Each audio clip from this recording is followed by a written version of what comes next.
There's another guy up and coming, good friend of mine, Ilia Tampora. Keep your eyes on him. That guy's gonna be a problem, man. If he keeps his head together and, continues to do what he's doing, he's gonna be a force in that division. How do you envision your reign as a UFC champion? As one of the greatest in the featherweight division. Ilia Topuria ou El Matador est l'incarnation de la nouvelle génération des combattants de MMA. Ce n'est pas un boxeur ni un lutteur, mais un combattant hybride qui peut terminer n'importe qui de n'importe quelle manière. Parce que si vous avez une faille, il va s'y engouffrer. Il a battu des combattants qu'on pensait imbattables, mis KO des combattants qu'on pensait impossibles à éteindre, et soumis des maîtres absolus du grappling. Il a tout simplement réalisé l'irréalisable. Alors pour comprendre ce qui rend Ilia Topuria si spécial, il faut remonter en 1997 en Allemagne lorsqu'il naît dans une famille espagnole et géorgienne. Sa famille part vivre en Géorgie lorsqu'il a 6 ans. Luego me mudé a Georgia y ahí viví momentos duros porque tuve que vivir la separación con mis padres cuando tenía 8 años. Et commence à prendre goût à l'effort, les entraînements et surtout la compétition. Il aime tellement ça qu'il atteint le niveau national. Y pues nada, en Georgia pues conocimos la lucha grecorromana que fue por donde hemos empezado todo mi hermano y yo. Sí, yo competía en Georgia a nivel nacional en la lucha grecorromana. Et pour ceux qui ne se rendent pas compte, le niveau en Géorgie est stratosphérique. C'est le sport national et des millions d'enfants baignent dans ce sport, donnant lieu à des véritables monstres. Et ça, il le fera tous les jours pendant 8 longues années. Et c'est ce qui rend Ilia si impressionnant, car si beaucoup le considèrent comme un des meilleurs strikers de la planète, à la base, c'est un grappleur. Et même s'il est extrêmement doué, sa carrière s'arrête brutalement lorsqu'il déménage en Espagne. Y después cuando nos hemos mudado aquí en España con 15 años, queríamos como seguir practicando el mismo deporte, pero no habían gimnasios de la lucha grecorromana. Y por casualidades de la vida nos hemos encontrado con el gimnasio donde entrenamos hasta el día de hoy, que es el Climen Club. Y nada, Dios nos trajo hasta aquí. Desde los 15 años, cuando fui al gimnasio, me metí adentro y se me pasaban las horas sin darme cuenta porque era feliz haciendo lo que estaba haciendo. Hiciste muchas amateur, ¿no? ¿O sí? Hice 3.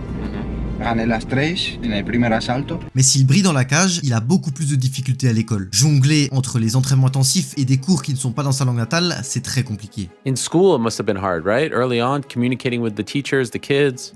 Yes, but I left the school when I was like 15 years old. When I was 15 years old, I go with my brother to talk to my father, tell him like, hey dad, we don't want to go to school anymore, but we really want to train and we're gonna go like all day, every day into gym and we're gonna train because my dream was to fight in the UFC. And he told me like, if you're really gonna train all the time, like you tell me, you have my approval. Et si absolument tous les parents de la Terre lui auraient fait un German suplex supplément punition de PSP, le père de Ilia accepte. Et même si c'est un pari risqué, ça marche. Parce que quand tu n'as plus l'option d'échouer, tu mets tout en œuvre pour réussir. ¿Por qué no me dedico y hago al 100% esto? Porque yo cuando era pequeño, una frase que se me quedó en la cabeza que me decía siempre mi entrenador de lucha era: el que quiere cazar 2 conejos al final no caza ninguno. Entonces dije, tengo que elegir algo. El universo funciona así. Tienes que decir no a todas las demás cosas y decidirte por uno.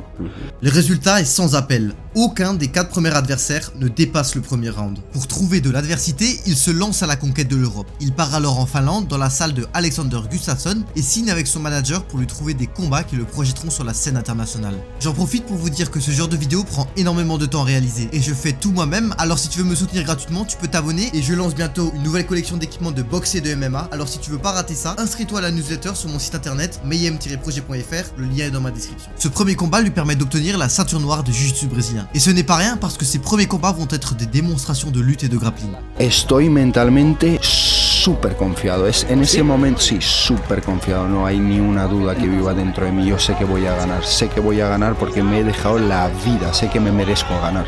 Por eso es que en los entrenamientos... Jusqu'à son combat contre Steven, car malgré toutes ses tentatives de soumission, son adversaire les défend tout. Ilia se retrouve face à un mur. Non seulement il semble impossible à soumettre, mais en plus il envoie un high kick et passe à 2 doigts de le mettre KO. Mais c'est dans l'adversité qu'on décèle les plus grands champions. Et quand tout le monde pensait que c'était un grappleur, il envoie un message fort. Ilia est aussi dangereux avec ses poings que au sol. Alors en 8-0, il a un seul objectif en tête, le Graal de tous les combattants de la Terre, l'UFC. Mi objetivo es ser el mejor, ser el campeón de la UFC, porque para mí no fue una celebración es el comienzo de mis sueños, Mais ¿sabes? si certains combattants jouissent de traitements de faveur et entrent à l'UFC par la grande porte, ce ne sera pas le cas d'Ilya. S'il veut combattre à l'UFC, ce sera en short notice et pour ne rien arranger, il sera testé positif au Covid 10 jours avant le combat. Mais convaincu d'être le meilleur combattant de la Terre, il accepte sans hésiter. En plus, son adversaire est de taille, c'est Youssef Zalal. Ilya entre donc naturellement en défavori dans la cage. Et contre toute attente, il délivre une performance magistrale. Me llamaron para pelear en 8 días en Abu Dhabi. Es mi sueño y me da igual que tenga 8 días, yo voy a aprovechar mi oportunidad. Y ahí empezó toda la historia. Y me llevaban a mí como la carne fresca. Il signe sa première victoire dans l'organisation reine, mais l'UFC c'est une machine à cash, un réel rouleau compresseur. L'intégrer est difficile, mais y rester il est encore plus. Beaucoup de combattants en ont fait les frais. Lorsque vous signez, c'est pour 4 combats, et les gagner ne suffit pas forcément. Il faut faire le show, conquérir le cœur des spectateurs, marquer les esprits, et surtout plaire au président de l'organisation, Dana White. Alors quand l'UFC lui propose un combat seulement 2 mois plus tard, il y accepte immédiatement. Son adversaire, Damon Jackson. Et grâce à des coups au corps dévastateurs, il va confirmer qu'il est parfaitement à sa place à l'UFC. Et va call out le champion de la catégorie avec seulement 2 combats dans l'organisation. Mais il faut encore qu'il fasse ses preuves. C'est un grappleur d'exception qui démolit ses adversaires debout. Et ça, c'est le genre de combattant qui vaut de l'or, et l'UFC le sait. Mais au lieu de le couver comme il le fait avec certains prospects, il lui donne les pires combats. Ryan Hall specializes in jiu-jitsu, and in particular the 50-50 position. It's a position where the legs are entangled. Ryan is an expert in the position, and very few people are. I was finding a difficult time getting anyone to accept in the rankings. What do you think about this matchup with Ryan? He's a guy that has struggled to get opponents because people seem to think too much risk, not enough reward. Nothing special for me because, like I said, where I grow up, I have a lot of guys who has a very similar style. He's not so good like everyone is talking about. Ryan Hall est un vrai phénomène. Invaincu à l'UFC, il est sûrement un des combattants les plus atypiques. Personne ne veut le combattre, et ça pour une raison, personne ne sait comment le combattre. Mais Ilya, fidèle à sa réputation, accepte et met un terme à l'aura mystique de Ryan Hall. Il apporte une solution simple, force brute, puissance et violence. Il prouve qu'il n'a pas que le trash talk. Et en ayant toujours les yeux rivés sur le champion, il accepte sans hésiter son prochain combat. L'UFC retourne en Angleterre et Ilya aura comme adversaire Jay Helbert, un anglais de 1m85 avec une allonge de 2 mètres. Ilya, lui, mesure 1m70 avec une allonge de 175 cm. La différence est phénoménale, et pour couronner le tout, le combat se passe dans la catégorie de poids supérieur. Mais pendant la Fight Week, Ilya se concentrait sur un autre combattant, Paddy Pimblett. Il s'embrouille dans l'hôtel réservé par l'UFC avec Paddy de Paddy Pimblett. Tout ça à cause d'un tweet insultant à propos des origines georgiennes de Ilia Topuria. Et si Ilya s'était plus concentré sur le combat, il se serait peut-être déroulé autrement. Ilia Topuria to go. They touch him up. And he has the speed advantage. Oh! He's got to be careful here. Topuria. But now Jay's got to be careful. Mais alors qu'il est en train de se faire démolir, il décide de mettre la pression et le coincer contre la cage.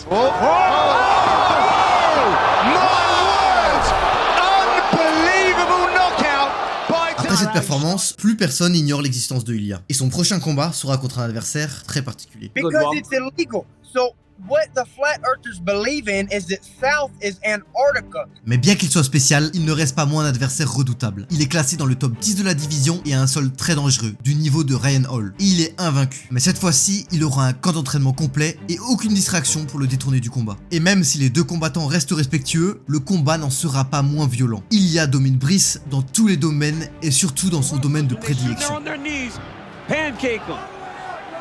Well, Mitchell is bloodied and battered, but undeterred. Over 2 minutes still to go, round 2. Knee on the belly. Topuria is in excellent shape. Yeah, he's all over him. And this is an incredible pace, but Topuria is really... like an arm triangle. Oh, my goodness. Look at this. Look at this. Oh, that's tight. Whoa! Still undefeated! Et bientôt, un nouveau défi va arriver, et cette fois-ci en main event d'un UFC Fight Night. Le signe clair que l'UFC croit en lui. Et pour partager cette soirée, son adversaire sera le numéro 5 de la catégorie qui vient de combattre pour le titre. Un distributeur de KO avec énormément de puissance. Sa carrière a été construite sur une technique simple, chercher le coup dur, trouver l'ouverture qui mettra KO en un seul coup. Une technique redoutable qui a fait ses preuves. Because Emmett is terrifying. That guy's just a behemoth. At 145, that dude puts people to sleep. Josh Emmett is a terrifying striker. Mais on a presque l'impression que Ilya est déjà focus sur le champion de la catégorie. Mais c'est sans compter sur la performance qu'il va faire ce soir. Ilya n'a pas seulement dominé Emmett, il l'a démoli et ça pendant 5 rounds à la suite. It was absolutely phenomenal. And oh my goodness. Oh, heavy. Huge combination for the Spaniards. This is an outclassing of Topuria, if we're going to be honest, on the feet. A boxing masterclass. Emmett in desperation mode now gives up the back. Ilya, el matador,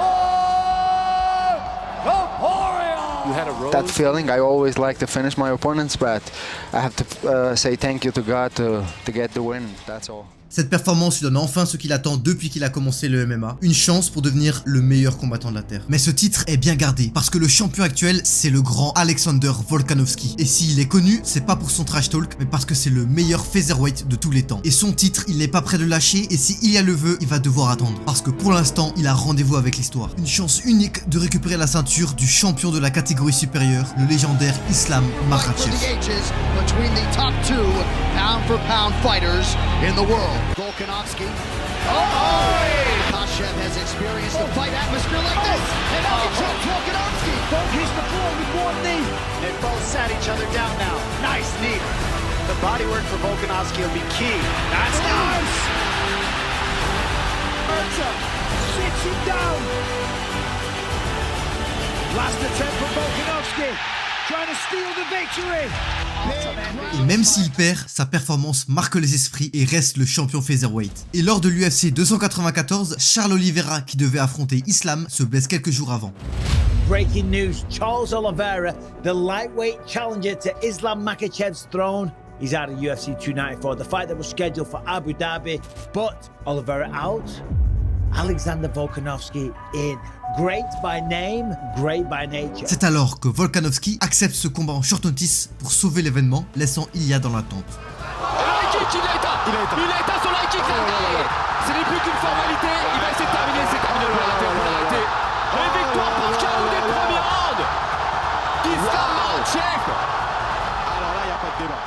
Quoi qu'il en soit, Ilya a enfin sa chance pour le titre. Et que ce soit Volkanovski ou n'importe qui d'autre, il est toujours aussi confiant. You feel like you can finish this man in the first round? Yeah, I will finish him. You already know what's gonna happen. You just came ready for the retirement. I'm gonna crush him in the first round. Trust me what I'm telling you. You know, Trust me. in the first round? In the first round, I'm gonna put his lights out.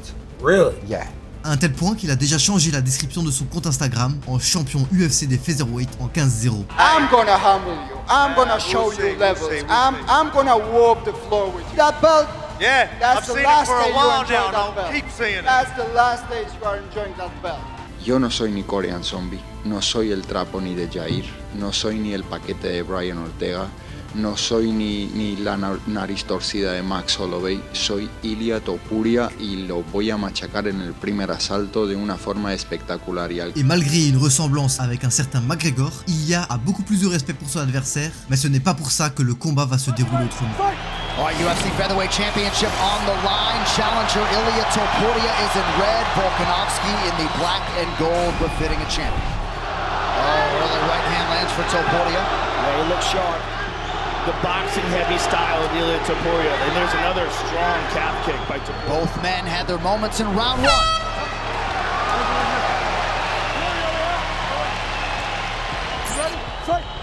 Competitive first 5 minutes. Volkanovski landed 5 more significant strikes. Oh, that's a good right hand left hook. Snapped it off beautifully there. Oh, good shots. He got Volkanovski. That'll do it. And new. The mark is headed to Spain. Ilya Topuria, the featherweight champion of the world. He said it came to fruition. How does this feel to you now? I feel so happy, Joe. I feel so happy right now.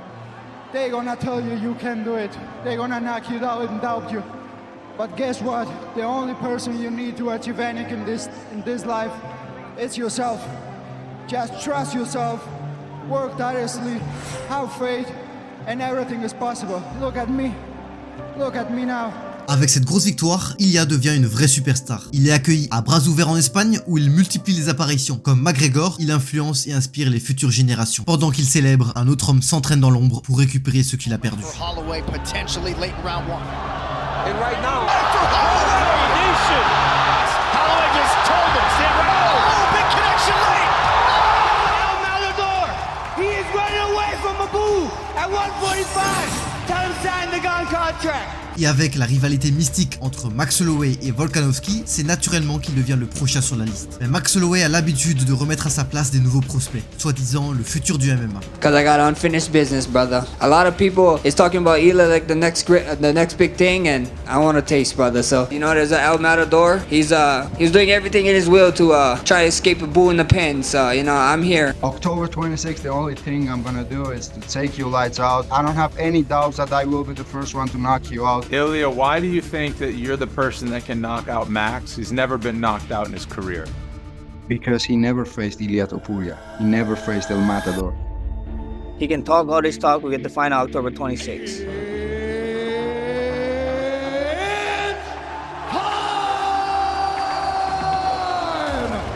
lot of range is what Max Holloway should try to pop at him. If Topuria needs...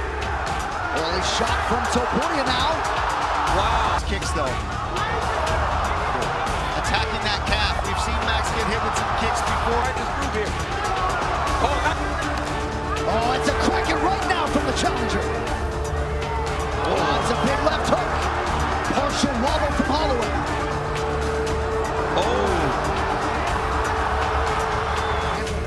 Oh, a huge right now for Topuria. Puts himself out.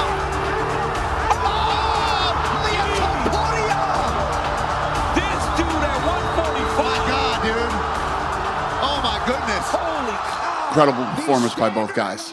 But Topuria did something that nobody's ever done before. He is everything he said he was. He said what he's going to do, and he went out there, and he did it. He knocked out, first man in the world to knock out a legend in Max Holloway, one of the best 45-pound fighters that's ever walked the earth.